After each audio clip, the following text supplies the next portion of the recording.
பேசலாம். திரு சுப்பிரமணியன், இங்க மத்திய அரசு கொடுக்க வேண்டிய மாநிலங்களுக்கான பேரிடர் நிவாரண நிதி அது ஆண்டுதோறும் ஜூலை மாதங்கள்ல ஒன்று, டிசம்பர் மாதங்கள்ல ஒன்றுன்னு 2 இன்ஸ்டால்மெண்டா கொடுக்க வேண்டியது. அந்த தொகையை தான் புயல் வெள்ள நேரத்தில் உடனடியா ஃபண்ட் ரிலீஸ் பண்றாங்க. அந்த தொகை தான் இப்போ வந்தது. ஆனா பேரிடர் பாதிப்பு தொடர்பான மத்திய குழுவினுடைய ஆய்வுக்கு பிறகாக ஒரு இன்ட்ரீம் அமௌண்ட் அப்படின்னு ஒரு 7,000 கோடி ரூபாய் இந்த மாவட்டத்துக்கும், அங்க ஒரு 2,000 கோடி அப்படின்னு தென் மாவட்டங்களுக்கும் கேட்கப்படுது. அந்த இன்ட்ரீம் அமௌண்ட் தற்காலிக நிவாரண தொகையை கூட ஏன் மத்திய அரசு விடுவிக்கல? ஆனா குற்றச்சாட்டுகள் மிக பெரிய பட்டியலா இருக்கு அப்படின்னு கேட்கிறாங்க. அதுக்கு முன்னாடி நீங்க சொன்னீங்க 1,27,000 கோடி ரூபாய் வந்து முன்னாடி வந்து கிளைம் பண்ணாங்க, டிமாண்ட் பண்ணாங்க. 6% தான் கொடுத்தாங்க. 5.6%, 4.61% கொடுத்துருக்காங்க. அதுக்கு நடுவில் ஒரு பக்கத்தை காணும். எவ்வளவு செலவு பண்ணியிருக்கோம் நம்ம இது வரைக்கும் பார்த்தீங்கன்னா, வருஷம் சொல்லுவாங்க 13,000 கோடி ரூபாய் வந்து வெள்ள நிவாரணங்களுக்கு செலவாச்சு, 20,000 கோடி ரூபாய் மதிப்பீடு வந்தது வந்து 800 கோடி 1000 கோடி, கிட்டத்தட்ட 10% தான். சூர்யா சொன்ன மாதிரி எல்லா மாநிலங்களுக்கும் 10% போகுது. நடுவில் நம்ம எவ்வளவு செலவு பண்ணினோம் அது மக்களுக்கு நீங்க கொடுக்கணும் இல்லையா?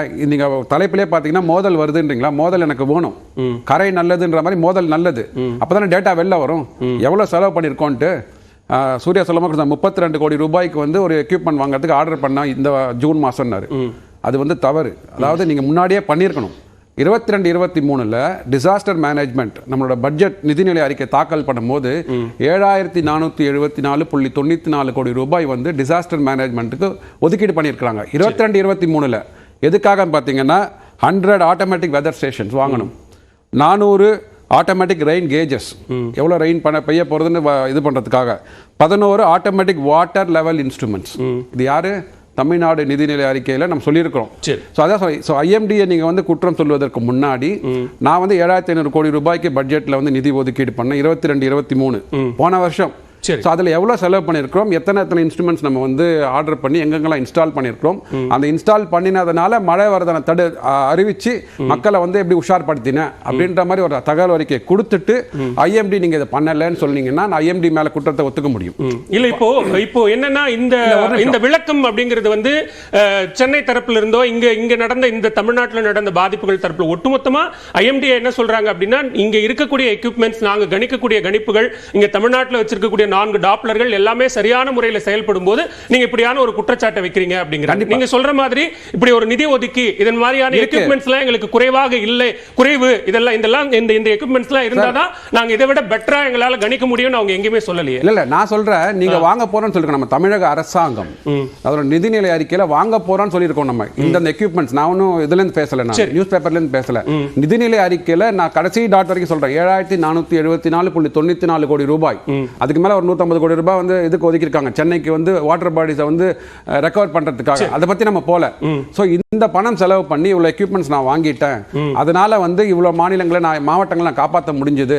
சோ நீங்க ஐஎம்டி வந்து இன்னும் கொஞ்சம் ஒரு 5 எக்யூப்மெண்ட் இல்ல 10 எக்யூப்மெண்ட் வாங்கியிருந்தீங்கன்னா இன்னும் நம்ம காப்பாற்றி இருக்கலாமே அப்படின்ற மாதிரி ஒரு கன்ஸ்ட்ரக்டிவ் கிரிட்டிசிசம் வச்சீங்கன்னா ஐஎம்டி மேல உள்ள குற்றத்தை வந்து நம்ம எடுத்துக்க முடியும். அடுத்து அவங்க வந்து கவுண்டர் மெஷர் என்ன பண்ணணும்னு கேட்கலாம். இதுக்கு முன்னாடி என்ன பண்ண மாநில அரசு என்ன தவறியது? ராமநாதபுரம் மாவட்டம் பார்த்தீங்கன்னா இப்போ வந்து மழை வெள்ளத்தால் சூழப்பட்டிருக்கு. ராமநாதபுரம் மாவட்டம் ஜூன் 2023 வறட்சி நிவாரண நிதி கேட்டிருக்காங்க கலெக்டர்கிட்ட. கலெக்டர் கொடுக்குறேன்னு ஒத்துட்டு கொடுத்துருக்காரு ஜூன் 2023. அந்த மாவட்டம் 6 மாசத்துக்குள்ள வெள்ளம். இன்னைக்கு கேட்டா 1,500 கம்மா வந்து தூர்வாரல. ஏன்னா உங்களுக்கு தெரியும் ராமநாதபுரம் எப்பவுமே வந்து வானம் பார்த்த பூமி, 3-4 வருடங்களாக தூரே வரல. இதுதான் சொல்றோம் நம்ம. ஸோ முன்னெச்சரிக்கை நடவடிக்கை வந்து நீங்க வந்து மழையை ப்ரெடிக்ட் பண்றதுக்கு முன்னாடி அங்க உள்ள தூர்வாரி இருக்கலாம், இல்ல கம்மாக்களை தூர்வாரி இருக்கலாம், ஆற்றுப்படுக்கைகளை தூர்வாரி இருக்கலாம். இதெல்லாம் பண்ணாததுனால தான் வந்து இந்த மழை வெள்ளம் வந்து அடிச்சிருக்கு. இன்னொரு ஒரே ஒரு குறிப்பு சொல்லிடுறேன். கன்னியாகுமரி மாவட்டம் 2015 மிகப்பெரிய வெள்ளத்துல வந்து பாதிக்கப்பட்டது. அங்க உள்ள ஹனுமன் ஆறை வந்து தூர்வாரி கரையை அகலப்படுத்தி, அதாவது இந்த ரெவென்யூ டிஸ்ட்ரிக்ட்ஸ்ல அங்க இது டேட்டா கொடுத்திருப்பாங்க என்னென்ன டைமென்ஷன்ஸ்ல ஆறு இருக்குன்னு சொல்லிட்டு, அதை திருப்பி மீட்டெடுத்து அந்த ஹனுமன் ஆறை வந்து ரெக்கவர் பண்ணினதுனால இன்னைக்கு இப்ப பெஞ்ச மழையில கன்னியாகுமரியில வெள்ளம் இல்லை. பனங்குடி கிராமம் போய் செக் பண்ணிக்கலாம். சோ இத மாதிரியான முன்னெச்சரிக்கை நடவடிக்கைகள் அரசாங்கம் பண்ணலையே அப்படின்றத மக்களோட எதிர்பார்ப்பாரு. முதற்கட்ட பார்வை எடுத்துக்கிற திரு இந்திரகுமார் தேரடி, இங்க தொடர்ச்சியா மத்திய அரசு இந்த மழை வெள்ள நிவாரணங்கள்ல செயல்படவே இல்லை. முழுக்க களத்தில் இறங்கி மக்களை காப்பாற்றியது முதற்கொண்டு இப்போ நிவாரணம் நிதி கொடுக்கிறதுல தொடங்கி இப்போ மத்திய அமைச்சர் வர வரைக்கும் எல்லா பணிகளையும் மத்திய அரசு தான் செய்து கொண்டிருக்கிறது. மாநில அரசு செயல்படவே இல்லை அப்படிங்கிற மாதிரியான இந்த பிம்பம் வலிந்து உருவாக்கப்படுகிறதா அல்லது உண்மையிலே கள யதார்த்தம் அதுதானா? அமைச்சர் நிர்மலா சீதாராமன் அவர்கள் பேசிய அந்த வார்த்தைகள்ல 5 படைகளை குறிப்பிட்டார்கள். NDRF, ஏர்ஃபோர்ஸ், ஆர்மி, நேவி உள்ளிட்ட படைகள் எல்லாம் சேர்ந்து 5049 பேர் மீட்கப்பட்டிருக்கிறார்கள் அப்படின்னு அவரு ரொம்ப துல்லியமான ஒரு கணக்கை சொன்னார். ஆனா அந்த பிரஸ் மீட்டினுடைய தொடக்கத்தில் அவர் சொன்னது 40,000க்கும் அதிகமானோர் மீட்கப்பட்டிருக்கிறார்கள் மாநில அரசின் உதவியோடு அப்படின்னாரு. 5049 பேர் தான் உங்களுடைய ஒன்றிய அரசாங்கத்தின் படைகளால் மீட்கப்பட்டிருக்கிறார்கள் என்றால் மீதம் இருக்கும் 35,000 பேரை மீட்டது இந்த மாநில அரசுதான். மேலும் இப்ப வைக்கக்கூடிய இந்த வானிலை ஆய்வு மையம் மீதான விமர்சனம் என்பது ரொம்ப புதுசெல்லாம் கிடையாது. கன்ஸ்ட்ரக்டிவான கிரிட்டிசிசம் அப்படின்றதெல்லாம் தாண்டி போயிருச்சு. ஏன்னா 1/1/2022 தமிழ்நாடு முதலமைச்சர் மு.க. ஸ்டாலின் ஒன்றிய உள்துறை அமைச்சர் அமித்ஷா அவர்களுக்கு ஒரு கடிதம் எழுதுறாரு. ஒவ்வொரு முறையும் மழை வெள்ளம் வரும் பொழுது அதனை கணிப்பதில் பல்வேறு சிக்கல்கள் இருக்கிறது.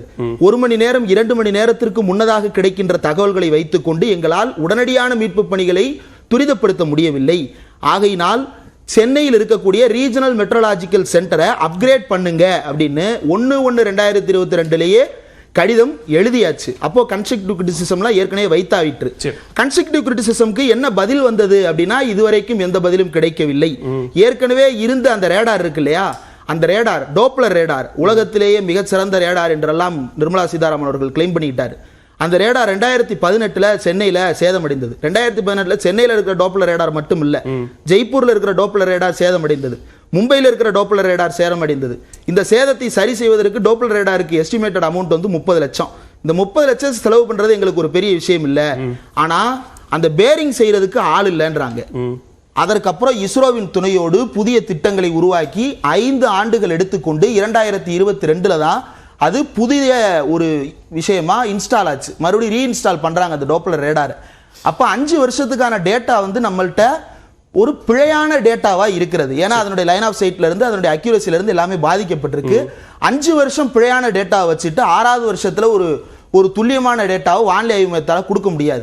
நிறுவனங்களை குற்றம் சாட்டுகிறோம் என்று சொல்கிறார்கள். இல்ல, முதல்ல பிரச்சனை இருக்கு அப்படின்றத ஒத்துக்கிட்டா மட்டும்தான் மக்களுக்கு உரிய நடவடிக்கைகளை எடுக்க முடியும்.